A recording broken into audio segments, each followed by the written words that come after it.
They say there's a precise moment, 10 minutes in, 20 minutes in, when walking finally starts burning fat, as if your body flips a switch and opens a hidden vault of stored energy on schedule. But inside your physiology, there is no single click. There is only a shifting blend, glucose and fat, circulating fuels and stored reserves, being negotiated second by hormones, blood flow, oxygen delivery, and thousands of mitochondria adjusting their workload. From the very first steps, muscle fibers demand ATP. The question isn't if stored energy is used, because even a quiet body is always drawing from reserves. The real question is, which reserve, where, and why does the mix change as you walk? Let's step inside that transition. The first quiet signals, walking looks simple from the outside. A pendulum of legs, a steady rhythm of footsteps.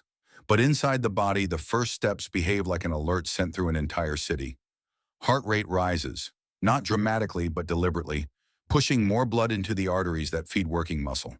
Tiny vessels in the legs widen, breathing deepens, not because oxygen is suddenly needed for fat, but because mitochondria are increasing total output.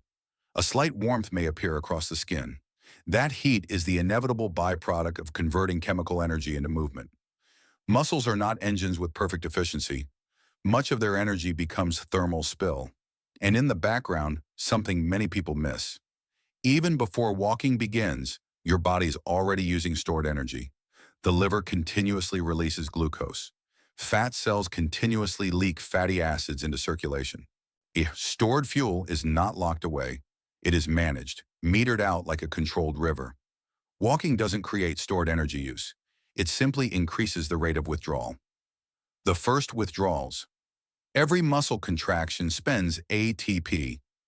But ATP is kept in tiny amounts, seconds of supply. So the first withdrawals are rapid and local. Phosphocreatine donates its phosphate to rebuild ATP quickly. It's an emergency battery, powerful, brief, designed to smooth the first surge of demand. Then the body transitions to slower, steadier systems. As walking settles into rhythm, muscle cells pull glucose from the blood and begin breaking down muscle glycogen, their stored carbohydrate. Glycogen is not fat, but it is absolutely stored energy. It is fast to access and supports aerobic metabolism. Meanwhile, the liver acts like a central banker, releasing glucose to prevent blood sugar from dropping as muscle uptake increases. This is one reason the fat-burning moment myth persists. People imagine stored fat as the only stored fuel that matters, but early in a walk, stored carbohydrate is often a significant contributor, and still, quietly, fat cells are already contributing too. Circulating fatty acids are always present, and muscles are always capable of oxidizing them. The blend is simply changing as intensity and hormone levels shift.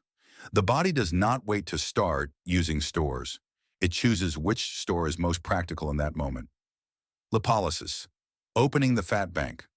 Stored fat is packaged as triglycerides inside fat cells. Dense energy, quiet and compact. But muscles cannot burn triglycerides directly. First, fat must be disassembled. When that disassembly is lipolysis, the controlled breakdown of triglycerides into free fatty acids and glycerol. It is regulated by enzymes responding to chemical signals. When catecholamines like adrenaline rise during activity, they push this system toward release. When insulin is higher, it restrains release, encouraging storage instead. Once released, fatty acids travel in the blood, often bound to albumin, like cargo on a river. Working muscle increases blood flow through its tissue, increasing delivery. But delivery alone does not guarantee combustion. To be burned, fatty acids must enter muscle cells, then travel into mitochondria, where a sequence of reactions breaks them down. That entire process is oxygen-dependent and relatively slower than burning glucose. So the exact moment is not a timestamp.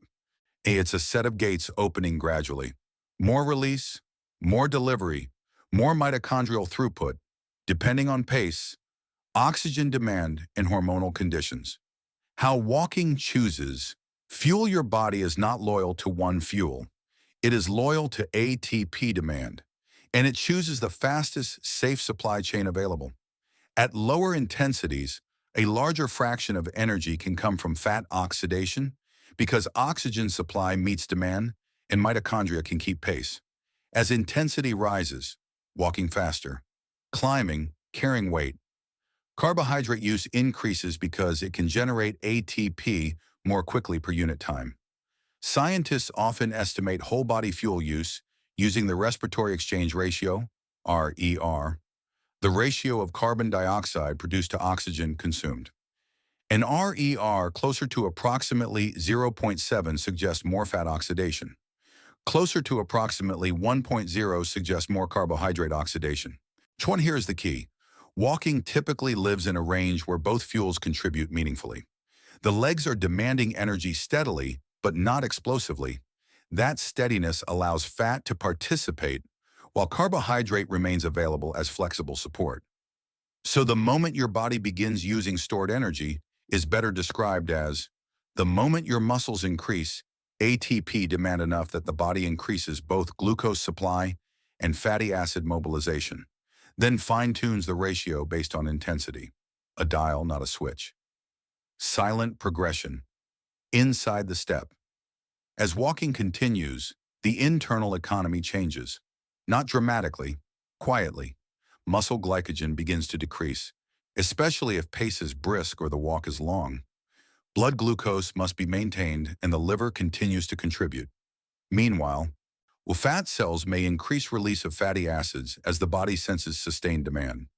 This is one reason longer steady activity often trends toward a greater proportion of fat use, not because fat suddenly turns on, but because carbohydrate stores are finite and valuable.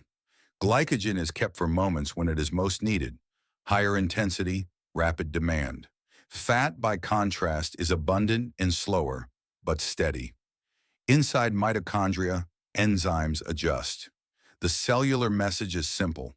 Keep ATP stable, keep the system efficient, avoid collapse. None of this has to feel dramatic in the mind for it to be dramatic in biology. Walking is mild on the surface, yet it is still a metabolic event. A controlled burn maintained by thousands of microscopic furnaces, and the longer it continues, the more the body negotiates toward fuels that can sustain the burn without draining its fastest reserves. Myths versus measured reality. Myth: your body uses sugar first, then switches to fat after a certain time. Reality: your body uses both from the start, only the proportions change. Even at rest, fat oxidation contributes to baseline energy needs. Stored energy is not a locked room, it is a managed supply line. Another myth: if you feel warm or start sweating, that means you've entered fat burning. Reality: heat is simply the cost of turning fuel into motion, fat or carbohydrate. And perhaps the most common confusion: fat oxidation during exercise equals fat loss. Fat oxidation is a momentary snapshot of what is being burned. Fat loss is a longer accounting. What is stored versus what is mobilized across days, meals, and recovery. A body can oxidize fat during a walk and still restore fat later, depending on overall energy balance. The measured reality is less satisfying than the myth because it is not a single moment. It is continuous adjustment. So the exact moment your body begins using stored energy during walking is not a hidden timestamp. It is the first step because stored energy is never fully off. From the beginning, muscles pull from a blended economy: immediate phosphates, circulating glucose, muscle glycogen, and fatty acids released from adipose tissue under hormonal control. As pace and duration change, the ratio shifts. The body turns dials: blood flow, enzyme activity, mitochondrial output, so movement can stay smooth and stable. And through it all, the body leaves clues: breath, warmth, pulse, when heaviness signals that metabolism is actively negotiating supply and demand. Health is not sudden, it is cumulative. Understanding the body is the first step to respecting it.